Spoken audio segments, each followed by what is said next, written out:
Mis amados hermanos, el día de hoy voy a compartir con ustedes una predicación basada en Efesios 3 del 1 al 6, que dice así: Por esta causa, yo Pablo, prisionero de Cristo Jesús por vosotros los gentiles, si es que habéis oído de la administración de la gracia de Dios, que me fue dada para con vosotros, que por revelación me fue declarado el misterio, como antes lo he escrito brevemente, leyendo, lo cual podéis entender cuál sea mi conocimiento en el misterio de Cristo.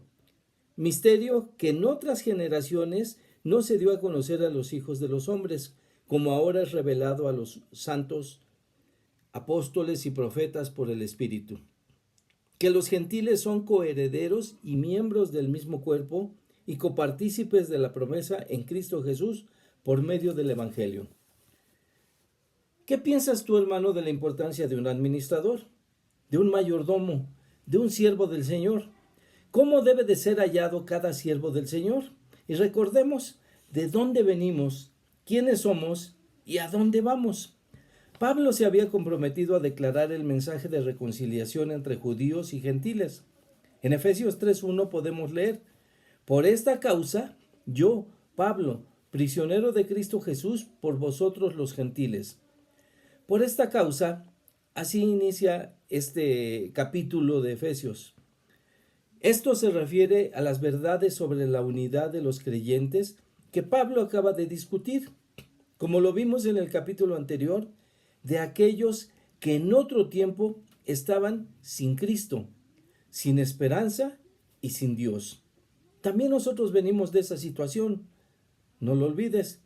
Con este pasaje está dando la introducción a su oración que dará inicio en el versículo 14 y que inicia con las mismas palabras.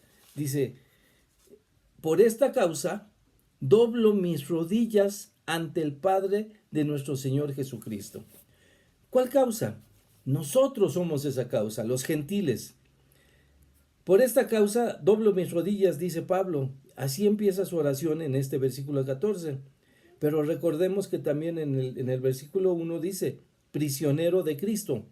Pablo había sido prisionero en Cesarea por 2 años y en Roma 2 años, pero él no se consideraba preso de ningún gobierno ni persona. Pablo, desde su conversión, se consideró bajo el control de Cristo, por lo que cada detalle de su vida era sometido al Señor. En 2 Corintios 4:15 dice: Por todas estas cosas padecemos por amor a vosotros, para que abundando la gracia por medio de muchos, la acción de gracia sobreabunde para gloria de Dios. El apóstol sufrió su estadía en prisión con el propósito de administrar la gracia, principalmente a los gentiles y a los gentiles que lo rodeaban en ese momento. El título de la predicación de hoy es la administración de la gracia, y los puntos que veremos son los siguientes: administradores de la gracia, administradores del misterio de Cristo y administradores de la gracia a los gentiles. Inclina tu rostro y oremos al Señor. Amoroso Padre, te damos gracias, Señor, por esta oportunidad que nos das de compartir el Evangelio, Señor, con aquellos que lo escuchan a través de este medio. Te rogamos que sea tu Espíritu Santo el que nos guíe y que guíe nuestro entendimiento. En el nombre de Cristo Jesús. Amén. Punto número 1. Administradores de la gracia. En Efesios 3:2 dice: Si es que habéis oído de la administración de la gracia de Dios que me fue dada para con vosotros. La administración, esto es, la mayordomía a que el apóstol Pablo fue enviado, de compartir la gracia que le fue dada. La mayordomía es el cuidado de cumplir con una encomienda de aquello que no nos pertenece, pero que sí nos fue confiado para llevar a cabo su ejecución. Me fue dada, dice el apóstol. Pablo no eligió la administración de su apostolado, es decir, de su ministerio. Antes de su encuentro con el Señor Jesucristo, él había elegido perseguir a la iglesia, perseguir a los cristianos y a todo lo que sonase a Cristo. Pero después de su encuentro con el Señor Jesucristo, las cosas cambiaron. Dios en su soberanía dio a Pablo el compromiso y encomendó el trabajo especial de predicar a los gentiles las buenas nuevas. El plan de Dios era diferente. El plan de Pablo era la persecución de la iglesia, pero el plan de Dios era que Pablo predicase en la iglesia. Dice, para con vosotros, Dios dotó al apóstol por medio de su Espíritu Santo de dones, le dio las oportunidades, le dio el conocimiento y le dio la autoridad para ministrar como el apóstol de Jesucristo a los gentiles. La mayordomía a que fue llamado el apóstol Pablo fue entonces un trabajo especial para el que el Señor lo llamó y por el cual el evangelio sería llevado a los gentiles y la gracia dada a conocer entre los demás pueblos. ¿Cuál era la opinión de Pablo respecto al trabajo de un administrador? Ahora sus prioridades eran diferentes y vamos a ver lo que dice en 1 Corintios 4, versículos del 1 al 2. Así pues, ténganos los hombres por servidores de Cristo y administradores de los misterios de Dios. Ahora bien, se requiere de los administradores que cada uno sea hallado fiel. Pablo quería que todos le vieran a él y a sus acompañantes como servidores de Cristo, como mensajeros humildes enviados por el Señor, como administradores de los misterios de Dios. Pero quería desarrollar en su labor y recomendaba lo mismo a sus colaboradores, la cualidad más importante de un siervo, de un mayordomo, esto es, la lealtad y obediencia incondicional a su amo. Se requiere que los administradores, que cada uno sea hallado fiel. Punto número 2. Administradores del misterio de Cristo. En Efesios 3, 4 leemos que por revelación me fue declarado el misterio, como antes lo he escrito brevemente, leyendo lo cual podéis entender cuál sea mi conocimiento en el misterio de Cristo. En el Nuevo Testamento se usa la palabra misterio, con referencia a una revelación divina que antes había permanecido oculta. Había muchas verdades descritas en el Antiguo Testamento que se encontraban veladas y que más adelante fueron reveladas en el Nuevo Testamento. Estas verdades, por encontrarse veladas, como ya lo comenté, se conocían como misterios. La verdad de Dios no se descubre por la percepción humana, sino por el consejo del Espíritu Santo, quien nos muestra lo profundo de la palabra de Dios. Pero el Espíritu las revela a los que aman a Dios.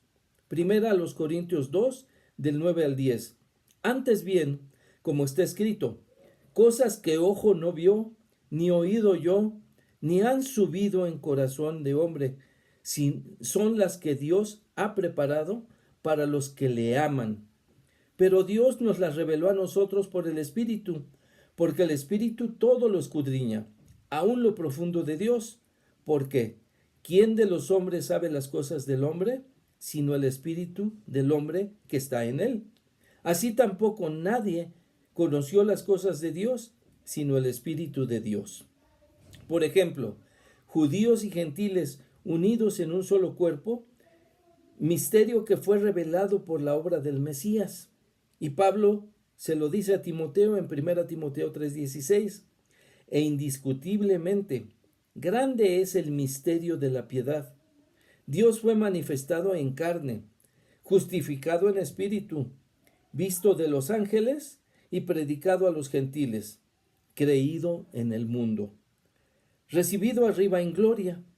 Lo que era difícil de entender, lo que el pueblo no entendía, sería revelado cuando veamos al Rey. Esto lo podemos leer en Isaías 33, versículos del 17 al 19. Tus ojos verán al Rey, en su hermosura verán la tierra que está lejos. Tu corazón imaginará el espanto y dirá, ¿qué es del escriba? ¿Qué del pesador del tributo?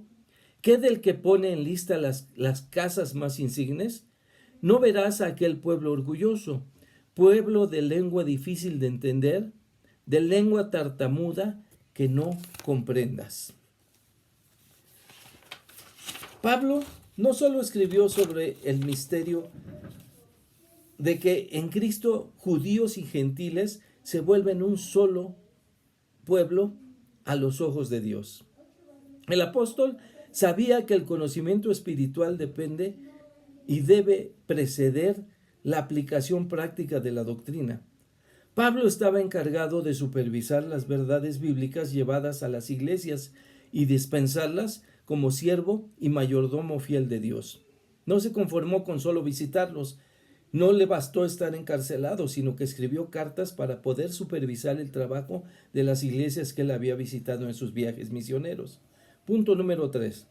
Administradores de la gracia a los gentiles. Efesios 3:5 dice: misterio que en otras generaciones no se dio a conocer a los hijos de los hombres, como ahora es revelado a sus santos apóstoles y profetas por el Espíritu. Aunque Dios había prometido bendecir a la tierra a través de Abraham, en Génesis 12:3 dice: bendeciré a los que te bendijeren y a los que te maldijeren maldeciré, y serán benditas en ti todas las familias de la tierra. El significado pleno de esta promesa no lo comprendieron ni los profetas. Este significado Pablo lo escribió más adelante en Gálatas 3:28. Ya no hay judío ni griego, no hay esclavo ni libre, no hay varón ni mujer, porque todos vosotros sois uno en Cristo Jesús. Isaías profetizó la salvación para todas las razas, pero fue Pablo quien escribió el cumplimiento de este juramento divino. Pablo reveló una verdad que ni los más grandes profetas entendieron. En la iglesia, compuesta por todos los salvados desde el Pentecostés, todos los creyentes fueron unidos y no habría distinciones de razas sociales ni espirituales. Por lo tanto, los gentiles también están llamados a pertenecer a la familia de Dios, con todos los derechos de ser miembros de esta. Efesios 3:6, que los gentiles son coherederos y miembros del mismo cuerpo y copartícipes de la promesa en Cristo Jesús por medio del Evangelio. Pablo utilizó como analogía unas 18 veces el cuerpo humano para señalar la unidad de la iglesia en Cristo. No todos los hijos físicos de Abraham son el Israel de Dios. Esto es, que no son verdaderos descendientes espirituales de Abraham. Los creyentes gentiles no son hijos físicos de Abraham, pero sí son hijos espirituales. Así que todos los creyentes genuinos son coherederos de la bendición espiritual que acompañó el pacto de Dios con Abraham, justificados por la fe. Y como a Pablo, a nosotros nos fue dado el ministerio de la reconciliación. Por lo tanto, concluyamos, hermanos, diciendo: yo, tú y todos podemos también estar llamados a pertenecer a la familia de Dios, con todos los derechos de ser miembros de esta.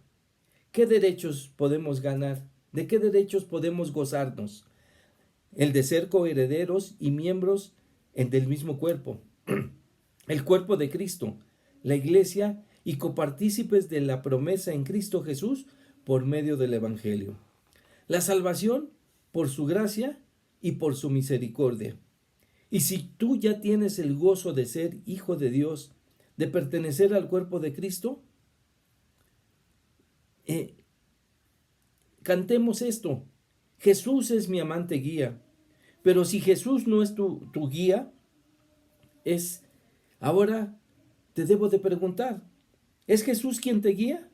¿Cuáles son nuestras obligaciones si es que Jesús nos está guiando? ¿Eres tú un administrador de la gracia? ¿Cómo estás sirviendo al Señor? ¿Conoces el misterio de Cristo lo suficiente como para podérselo revelar a otros? ¿Lees tu Biblia todos los días y estás en un programa de estudio constante? ¿Eres un fiel administrador de la gracia para los gentiles? ¿Estás predicando el Evangelio a otra criatura? Recuerda la recomendación que Pablo nos hizo en 1 Corintios 4, del 1 al 2. Así, pues, Ténganos los hombres por servidores de Cristo y administradores de los misterios de Dios. Ahora bien, se requiere que los administradores, que cada uno sea hallado fiel. ¿Eres un administrador de la gracia? Debes de ser hallado fiel. ¿Estás sirviendo al Señor? Debes de ser hallado fiel. ¿Estás compartiendo la gracia con los gentiles? Debemos de ser hallados fieles. ¿Predicas el Evangelio a toda criatura? Hazlo fielmente. Y si tú aún no te has unido a la familia de Dios, pero quieres ser un administrador de la gracia, quieres ser sanado y perdonado, debes de ver al Rey en tu vida. Debes de ver a Cristo frente a frente. Debes de tener un encuentro personal con Cristo. Así que ora al Padre, arrepiéntete de tu vida de pecado, clama a su gracia y a su misericordia, pídele que venga a morar en tu corazón, pídele al Señor que sea tu Salvador y el Señor de tu vida. Y así podrás unirte a este grupo de administradores que ministran la gracia a otros. Inclina tu rostro y oremos al Señor. Amoroso Padre, te damos gracias, Señor, por este momento que tuvimos mis hermanos y yo de escuchar tu consejo. Te rogamos, Padre, que lo grabes en nuestra mente y en nuestro corazón y podamos, Señor, ser administradores fieles de la gracia. Que podamos compartir tu mensaje con otros, pero que nos alimentemos de tu palabra para poderlo hacer como tú lo esperas fielmente de nosotros. Te rogamos y te pedimos esto en el nombre de Cristo Jesús. Amén.